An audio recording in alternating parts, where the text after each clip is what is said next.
우리는 성탄절을 맞이해서 계속적으로 예수님의 오심을 기다린 사람들에 대하여 살펴보고 있습니다. 오늘은 그 두 번째 시간으로 바로 엘리사벳이라는 인물에 대하여 살펴보도록 하겠습니다. 오늘 저와 여러분이 읽은 본문에는 두 여인이 나오고 있습니다. 바로 엘리사벳과 마리아입니다. 여러분, 마리아는 잘 아시다시피 바로 요셉의 아내이고 예수님의 어머니입니다. 그녀는 요셉과 정혼한 사이이지만 아직 결혼을 정식적으로 하지 않았기 때문에 처녀예요. 그런데 천사가 나타나서 네가 아들을 잉태할 것이다 라고 얘기합니다. 그럼 이 소리를 들은 마리아는 얼마나 깜짝 놀라겠습니까? 우리가 결혼을 해서 같이 살다가도 갑자기 애가 이제 들어서면 깜짝 놀라잖아요. 그런데 이 여자는 아직 결혼도 하지 않았는데 한 번도 남자와 관계를 맺지 않았는데도 불구하고 아기가 생긴다라고 하니까 얼마나 놀랐겠습니까? 여러분, 유대 율법에 보면은 처녀가 아이를 갖으면 돌에 맞아 죽게 되는 거예요. 얼마나 두렵고 깜짝 놀랐겠어요. 도저히 믿을 수 없는 그런 상황 가운데 있는 것이죠.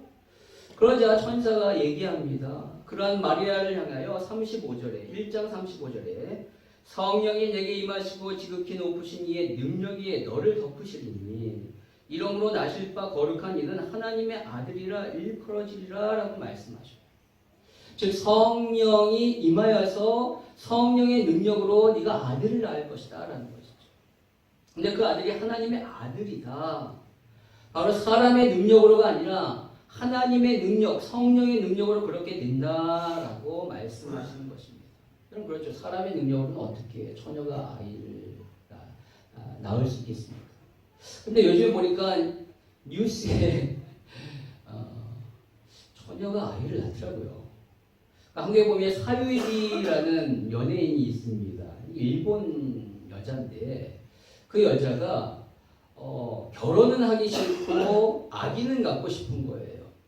그래서 우리나라에서 이제 활동하고 있기 때문에 우리나라에는 정자은행에 정자를 기증받고 싶었습니다. 그러나 우리나라 법상으로는 처녀가 그러니까 결혼하지 아니한 여자가 정자은행에서 정자 기증을 못 받는데요. 그래서 자기네 나라 일본에 가서 정자를 기증받고 애를 임신해서 애를 낳았어요. 얼마 전에. 그래서 사회적인 이 이슈가 굉장히 됐습니다. 근데 여러분, 마리아는 이 여자와는 완전 다른 것이죠. 마리아는 남자의 정자가 몸에 들어와서 잉태된 것이 아니라 전혀 남자와는 상관없이 성령이 어떤 인공수정을 통해서 그렇게 된 것이 아니라 성령이 들어와 성령으로 잉태되었다는 거예요. 그러니까 사람의 능력으로 절대 임신한 것이 아니라 오직 성령의 능력으로 그렇게 된 것이죠. 그러면서 오늘 이 천사가 이 마리아에게 바로 그렇게 성령의 능력으로 된 하나의 케이스를 이야기를 합니다. 그 예로 바로 엘리사벳이 아이를 가졌다라고 말하죠. 1장 36절에 보라 내 친족 엘리사벳도 늙어서 아들을 배웠으니 본래 임신하지 못한다고 알려진 이가 이미 6달이 되었나니 라고 말하고 있습니다. 그러면 엘리사벳과 마리아는 여기 보니까 친족지간이래요. 그래서 마리아는 엘리사벳을 잘 압니다.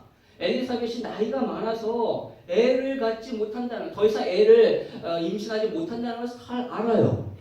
그런데 천사가 이미 엘리사벳이 애를 배웠고 벌써 6개월이 되었다라고 얘기하니까 마리아가 깜짝 놀라는 겁니다. 도저히 일어날 수 없는 일이 일어났다. 어떻게 이런 일이 벌어질 수 있을까? 너무나도 놀라워했다는 것이죠. 여러분, 이러한 일은 구약 성경에서 있었습니다. 잘 아시다시피 아브라함과 사라 역시도 그러했죠. 그때 아브라함의 나이가 100세였고 사라 나이는 90세예요. 신체적인 능력으로는 전혀 아이를 낳을 수 없는 그러한 상황인데 아이를 낳았어요. 이삭을 낳았다는 거예요. 여러분, 이거 기적입니다. 도저히 일어날 수 없는 그런 일이 벌어진 것이죠. 사람의 힘으로 된 것이 아니라 하나님의 능력으로 된 거예요. 어떻게 처녀의 몸에서 아기가 태어나고 그 당시 엘리사벳의 나이를 성경학자들은 대개 60 내지 70이라고 생각하고 있는데 그런 할머니로부터 어떻게 아기가 태어나고 심지어 사람은 90세였는데 그 완전히 경수가 끊어진 생리가 끊어진 그 할머니에게 어떻게 아이가 태어날 수 있습니까? 여러분 이런 일은 도저히 벌어질 수 없는 상상할 수도 없는 그런 일이 벌어졌어요. 바로 이것은 성령의 능력으로 된 것이라는 것이죠. 그럼 이 세 사람의 공통점이 뭔지 아십니까? 바로 천사가 나타나서 아이를 임신할 것이라고 얘기를 들었다는 거예요. 그 천사가 나타났어요. 여러분 이것을 신학적인 용어로 수태고지라고 합니다. 천사가 미리 나타나서 아기가 있을 거야 라고 얘기를 합니다. 우선 마리아 자신과 요셉에게 각각 천사가 나타나서 아기가 태어날 것을 말씀을 들어요. 또 오늘 엘리사벳은 그의 남편 사가랴에게 천사가 나타나서 그렇게 얘기합니다. 사라 역시 남편 아브라함에게 나타나서 그렇게 얘기를 하죠. 여러분 이렇게 여호와의 사자가 나타나서 아기가 태어날 것을 말씀하시고 그 말씀대로 이루어졌다라는 것은 바로 그들의 임신이 자신의 능력으로 된 것이 아니라 하나님의 말씀대로 되어졌다는 거예요. 그러나 하나님이 그렇게 하셨다라는 것을 의미합니다. 그래서 오늘 1장 37절에 보니까 이렇게 얘기하고 있어요. 우리 같이 읽도록 하겠습니다. 시작. 대저 하나님의 모든 말씀은 응하지 아니하심이 없느니라. 예, 하나님, 인간의 생각으로는 도저히 일어날 수 없는 일이지만 하나님이 말씀하셨다면 그것이 이루어진다는 거예요. 여러분 우리에게 이러한 믿음이 있기를 바랍니다. 우리의 상황과 환경을 보면 도저히 믿을 수 없지만 하나님이 말씀하셨다면 그 말씀은 반드시 이루어진다라는 이런 단순한 믿음이 우리 가운데 있기를 원해요. 여러분 우리의 문제는요 너무 복잡하게 생각한다는 거예요. 우리의 생각으로 너무 고심한다는 거예요. 안 될 거야. 그러나 하나님의 말씀은 가능하다는 거예요. 우리에게 있어서 가장 큰 문제는 바로 이성을 하나님의 말씀보다 더 신뢰한다는 겁니다. 여러분 우리의 삶에 이성은 반드시 필요해요. 왜냐하면 이성이 있어야지 합리적인 사고를 하게 되고 내가 올바른 길로 갈 수 있기 때문에 그렇죠. 그러나 문제는 이러한 이성과 하나님의 말씀이 상충할 때 그때 우리는 이성을 버리고 하나님의 말씀을 취해야 한다는 하나님의 말씀을 붙잡아야 한다는 거예요. 왜냐하면 하나님의 말씀은 이성을 뛰어넘은 사실이에요. 그런 능력이기 때문에 그렇습니다. 우리의 이성이 사실이 아니라 우리의 이성을 창조하시는 하나님의 말씀이 바로 사실이고 능력이기 때문에 그것을 붙잡아야 돼요. 우리의 이성이 하나님의 말씀을 온전히 다 담을 수 없어요. 그래서 때로는 도저히 이해할 수 없는 것이죠. 어떻게 처녀의 몸에서 아이가 태어날 수 있겠습니까? 어떻게 죽은 자가 3일 만에 다시 살아날 수 있겠어요? 어떻게 2000년 전에 일어났던 그 십자가 사건이 나에게 구원을 가져다 줄 수 있어요? 이성적으로 생각하면 도저히 이해할 수 없잖아요. 어떻게 그것을 이해할 수 있겠습니까? 그러나 그때 우리는 이성이 아닌 하나님의 말씀을 붙잡아야 된다. 그렇게 붙잡을 때 그 도저히 믿겨지지 않는 그 사실이 믿어지게 됩니다. 그리고 하나님의 구원의 역사가 나에게 이루어지게 적용되게 되는 것이죠. 오늘 바로 마리아와 엘리사벳이 그러했습니다. 그들은 이성과 하나님의 말씀이 상충되는 이 상황 가운데 이성을 선택한 것이 아니라 하나님의 말씀을 붙잡은 사람들이에요. 그래서 기적을 경험하게 되었다는 것이죠. 오늘 마리아는 엘리사벳이 임신한 사실을 알고 엘리사벳이 임신했다는 것을 천사를 통해서 알고 그 사실을 확인하고 싶었고 또 자기에게 임한 이 임신 사실을 빨리 알리고 싶었어요. 얼마나 빨리 그것을 알리고 싶었던지 39절에 보니까 1장 39절에 이때 마리아가 일어나 빨리 산골로 가서 유대 한 동네에 이르러 바로 엘리사벳 집에 갔다는 거예요. 근데 여기서 이때에라는 것은 바로 마리아가 천사를 통하여 수태고지를 받고 난 직후에 즉 자신이 임신했다는 사실을 알고 바로 엘리사벳에게 찾아갔다는 것입니다. 따라서 그가 엘리사벳의 집에 도착했을 때에는 임신한 지 예수님이 잉태한 지 얼마 며칠 안 됐을 때예요. 그런데 놀라운 사실은 마리아가 찾아왔을 때 엘리사벳이 그 마리아를 보고 마리아의 문안 인사를 듣고 나서 그 엘리사벳의 복중에 있는 아기가 뛰놀았대요.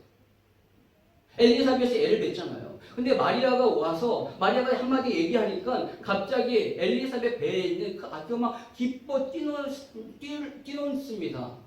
여러분 이 엘리사벳의 아이가 누구죠?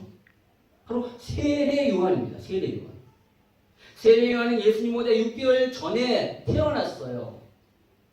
그리고 그 세례 요한은 예수님의 구원의 길을 예비했습니다. 예수님께 요단강에서 세례를 주었던 사람이고요.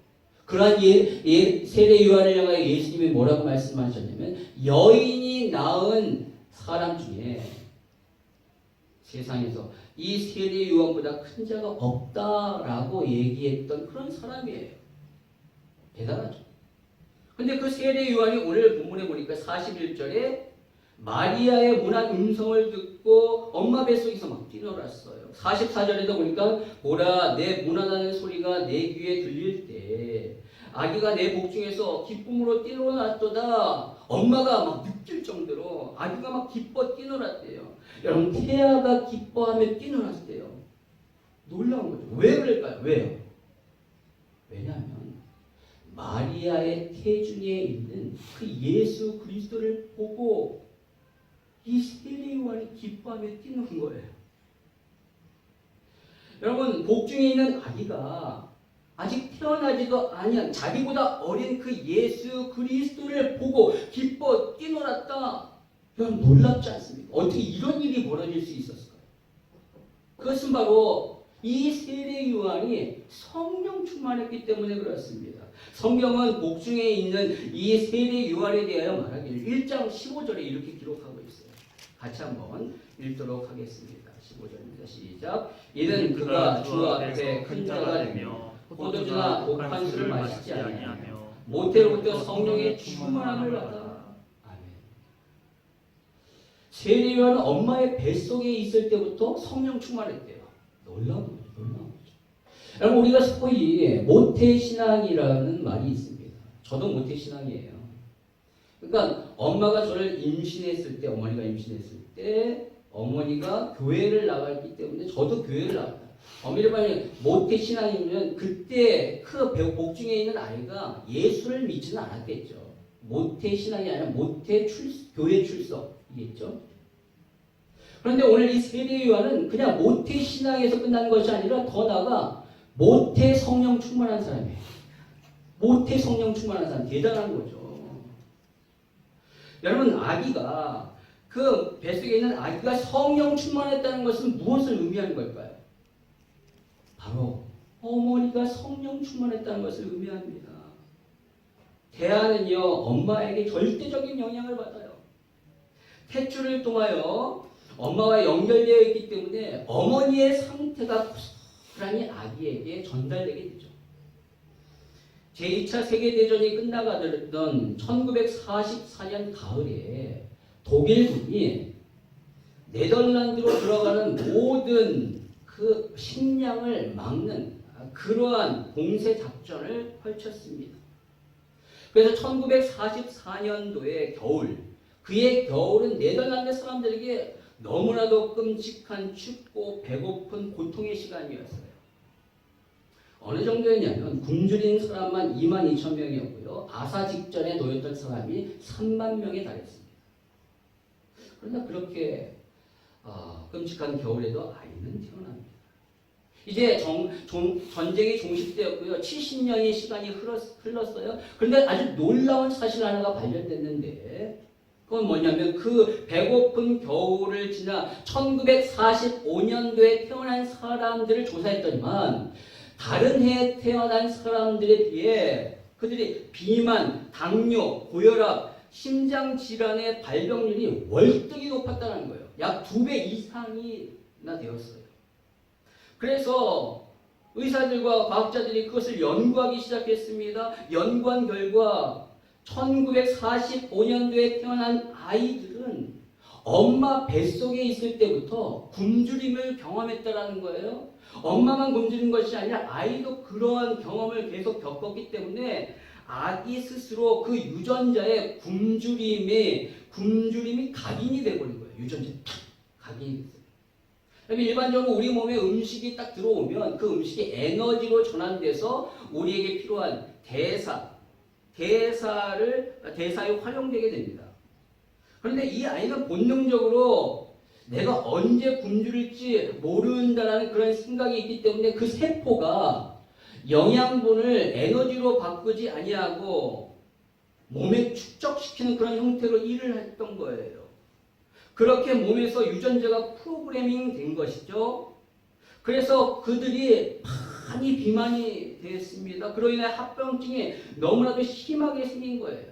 근데 여러분 꼭 전쟁 때만 이런 일이 벌어진 것이 아니라 임신했을 때 입덧하는 가운데 충분히 먹지 못하면 그럴 수 있다는 겁니다. 예전에 한국에 있는 그 TV 광고 중에 아기를 임신한 어머니가 나오는 그런 정수기 광고가 있었어요. 여러분 생각나실지 모릅니다. 그 광고에 보면 임신 사실을 부부가 다 알고 너무너무 기뻐합니다. 그리고 아기가 뱃속에서 커가는 것을 사진으로 찍어서 그것을 보여줘요. 그런 가운데 화면에 광고 카피 하나가 딱 나오는데 뭐라고 써있냐면 엄마가 마신 물, 태아에게 가는 시간 5분이라고 나와요. 그러면서 내레이션이 뭐라고 하냐면 생명이 마십니다. 그래서 깐깐합니다. 웅진코에이. 이런 광고입니다.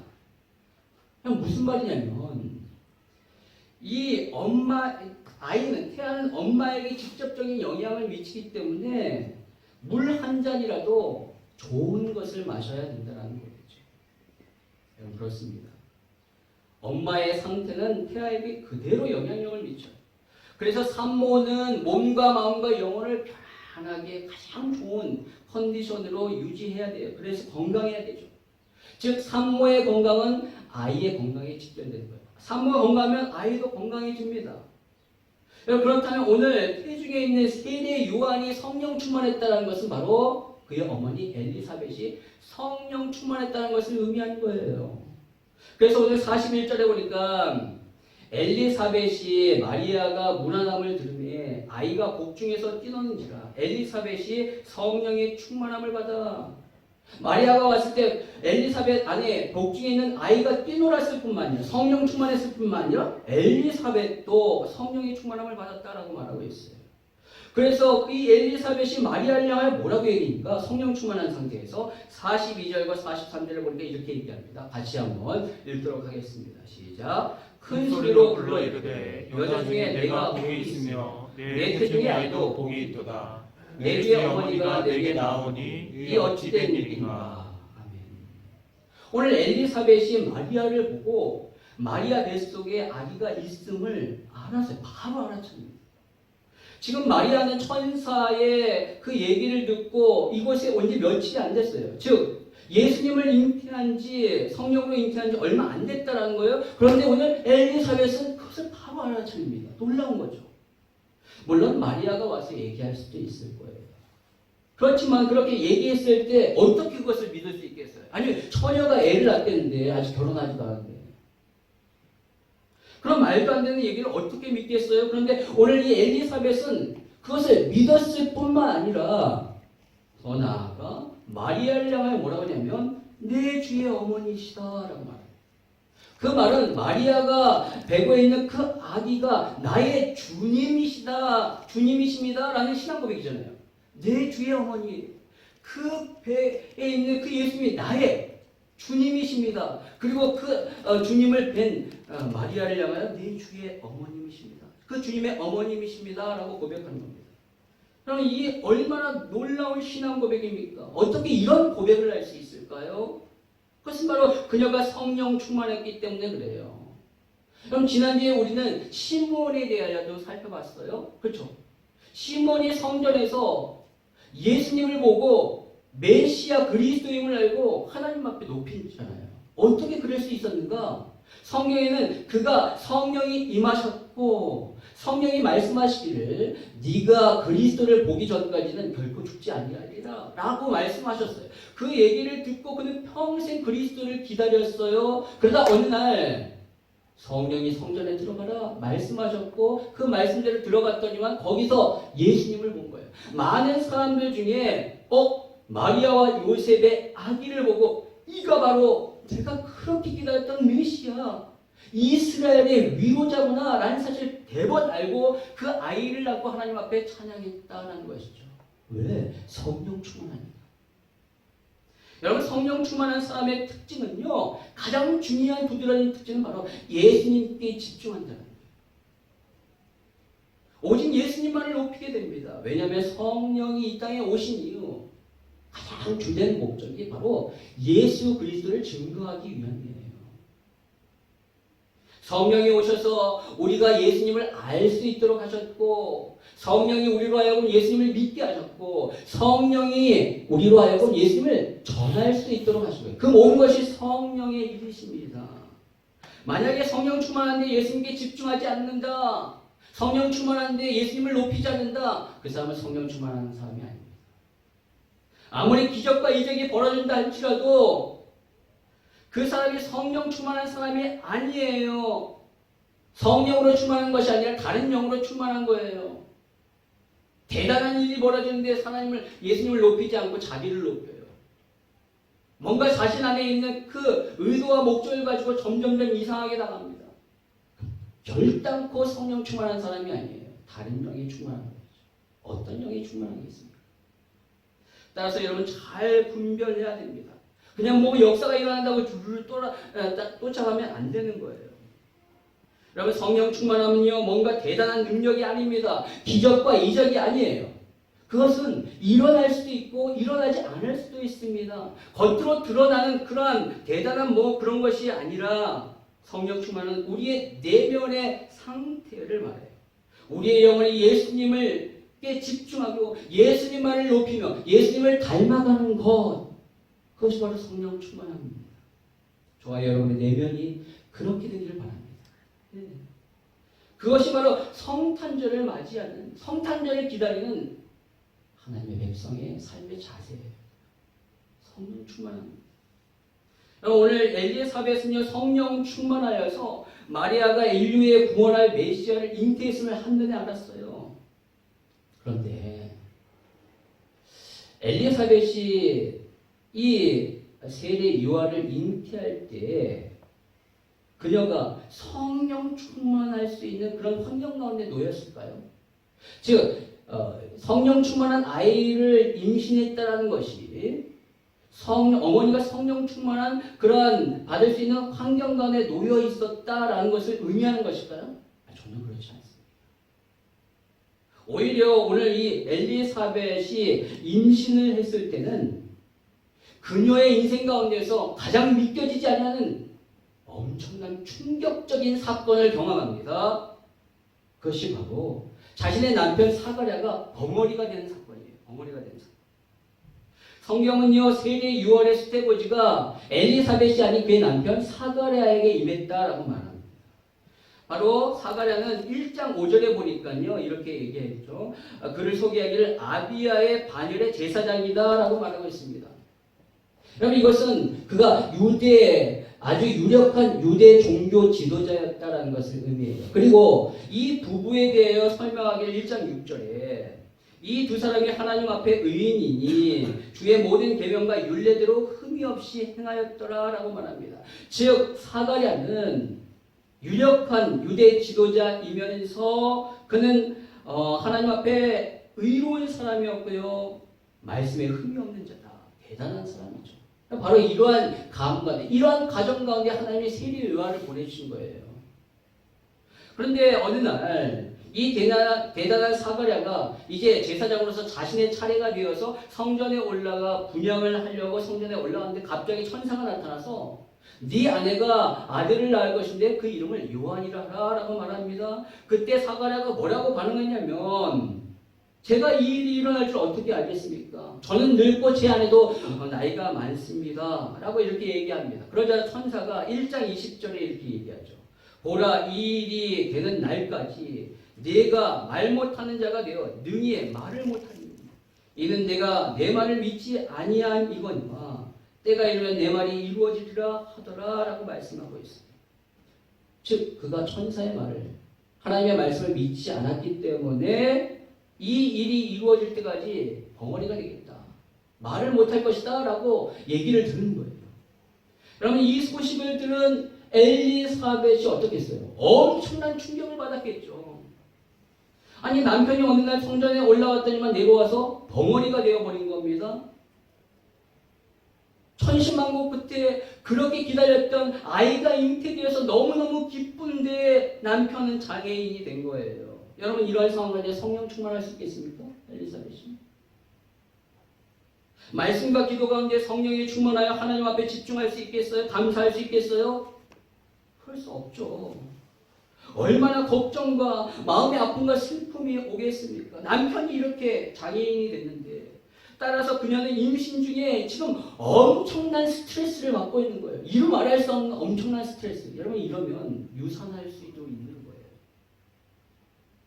그러나 결과는 그 아기가 어떻습니까? 복중에서 성령 충만했다라고 말하고 있습니다. 왜냐하면 그 어머니가 모든 환경과 어려움과 문제를 뛰어넘어 성령 충만했기 때문에 그렇습니다. 그녀가 상황과 환경이 자신을 주장하지 않도록 하였고 오직 성령이 자신을 주장하도록 이끌도록 이렇게 했던 거예요. 여러분, 그런 상황은 어떻게 그럴 수 있었을까요? 그것은 바로 다른 이유가 없어요. 그녀에게 닥친 이 큰 문제, 이 어려움, 이 오히려 그녀로 하여금 하나님 앞에 더욱더 나아가 매달리게 만들었던 거예요. 하나님 앞에 더욱더 간절히 기도하게 만들었던 것이고 하나님을 부르게 만들었던 것이죠. 그랬더니만 성령 충만한 것입니다. 오히려 그가 막막하고 끔찍한 상황이 그녀로 하여금 더 절실히 하나님께 기도하게 만들었어요. 주님을 의지하게 만들었어요. 여러분, 성령 충만함을 받는다는 것은 환경이 좋아서 아무 문제가 없을 때 받는 게 아니에요. 오히려 반대입니다. 여러분, 오순절 마가다락방에 성령이 어떻게 충만하게 임했습니까? 그때의 상황은 바로 너무나도 무섭고 두려울 상황이에요.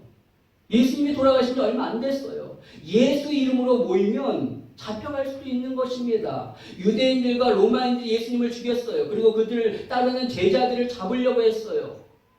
그렇게 무서운 상황 가운데서 120명이 주님의 말씀을 믿고 모여서 함께 전심으로 기도합니다. 그런 두렵고 떨리는 가운데 기도했더니만 성령이 충만하게 임했다라는 겁니다. 그럼 제가 아주 신기하고 아주 놀라운 경험을 한 적이 있습니다. 제가 고등학교 때 교회에서 수련회를 하늘상 기도원으로 갔어요. 여러분 아십니까? 하늘상 기도원?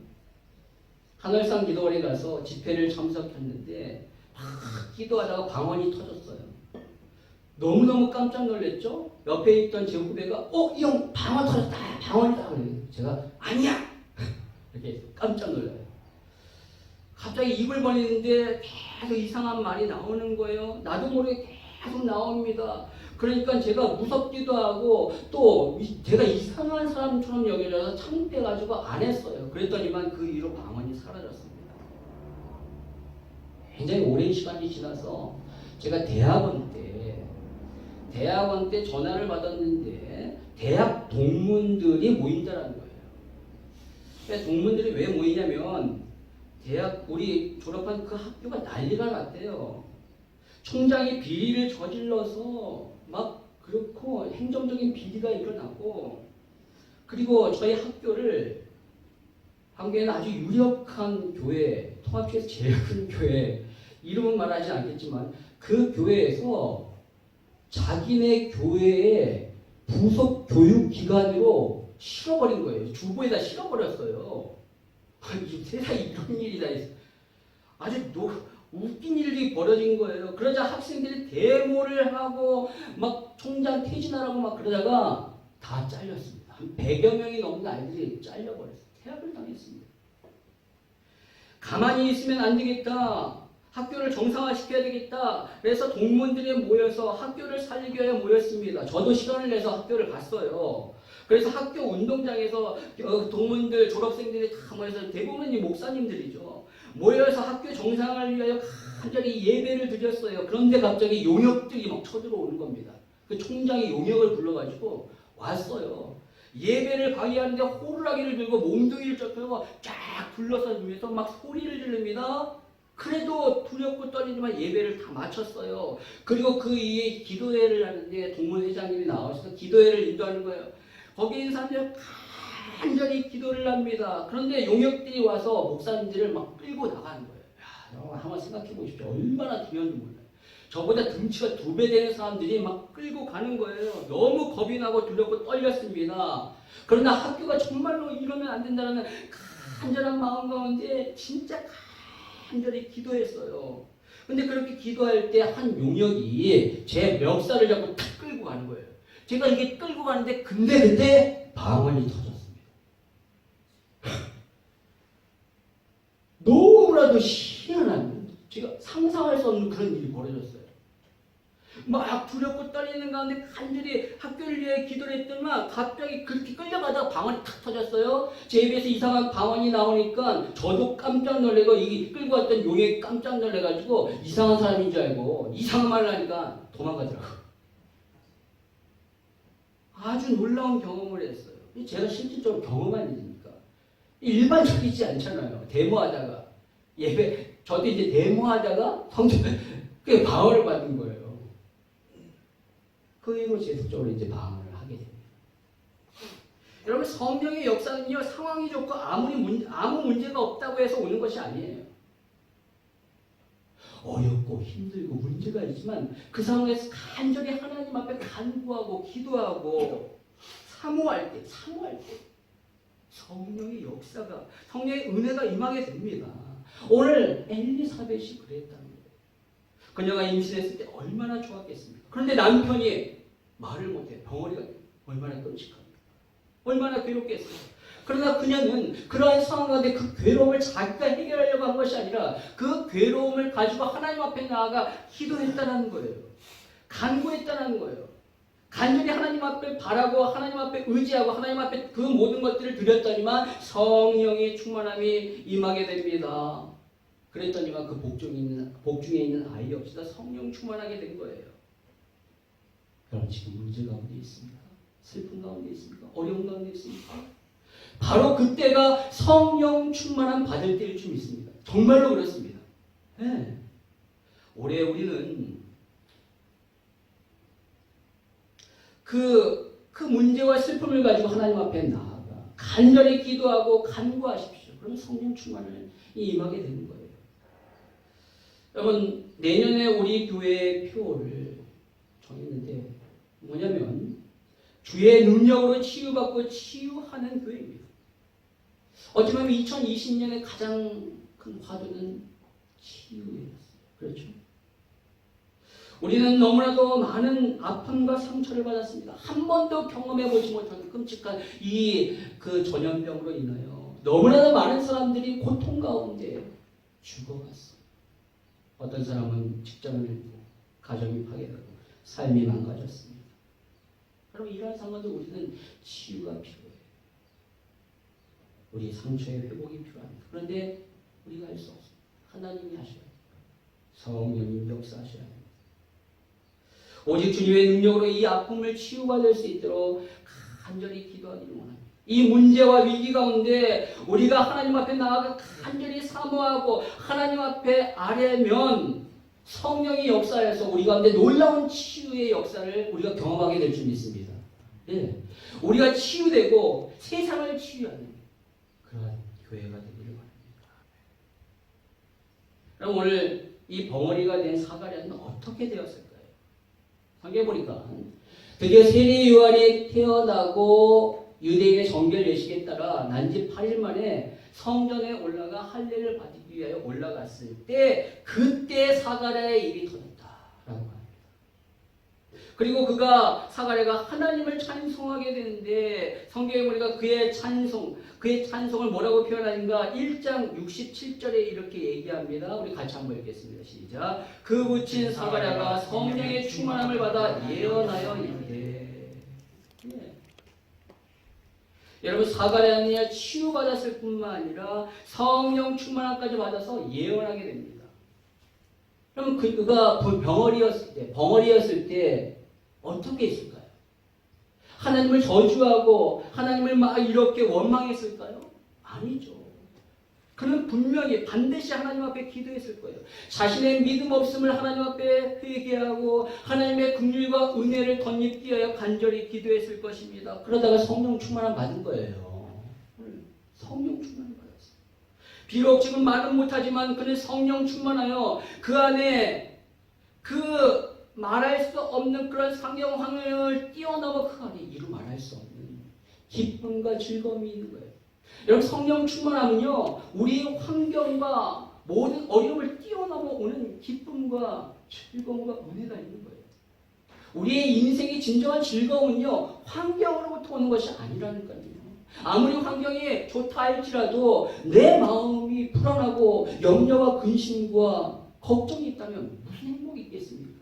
진정한 행복은 마음으로부터 오는데 그 마음을 우리 스스로 장악하고 조정하여 컨트롤할 수 없잖아요. 그러니까 성령이 충만하게 임하셔서 우리의 마음을 주님이, 그 성령님이 주관하셨을 때 진정한 행복이 있게 되는 것이죠. 바로 이 사가랴가 그러했다는 거예요. 진정으로 하나님 앞에 그렇게 간구하며 기도했을 때 비록 말은 못하지만 그 안에 기쁨과 즐거움이 가득 찼죠. 아내인 엘리사벳이 그것을 봅니다. 그리고 함께 하나님 앞에 간구하며 기도하니까 그 역시도 성령 충만합니다. 그랬더니만 그 뱃속에 있는 아이 역시도 성령 충만했어요. 놀랍지 않습니까? 바로 세례 요한의 가정은요, 한마디로 성령 충만한 가정이에요. 진짜 놀라운 가정이죠. 놀라운 가정. 아버지도 성령 충만, 어머니도 성령 충만, 뱃속에 있는 아이도 성령 충만한 가정. 여러분의 가정이 그렇게 되기를 바랍니다. 문제가 여러분의 가정을 삼키는 것이 아니라 오히려 그 문제로 인하여 기도하며 나아갈 때 성령 충만함을 경험하여 하나님 앞에 영광을 돌리는 여러분의 가정이 되기를 바랍니다. 오늘 엘리사벳처럼 성령 충만하여서 우리 주님께 집중하고 그 주님을 높이며 오신 주님을 기뻐하며 또한 앞으로 다시 오실 예수 그리스도를 기쁨으로 맞이하는 저와 여러분의 삶이 되기를 주님의 이름으로 축원합니다.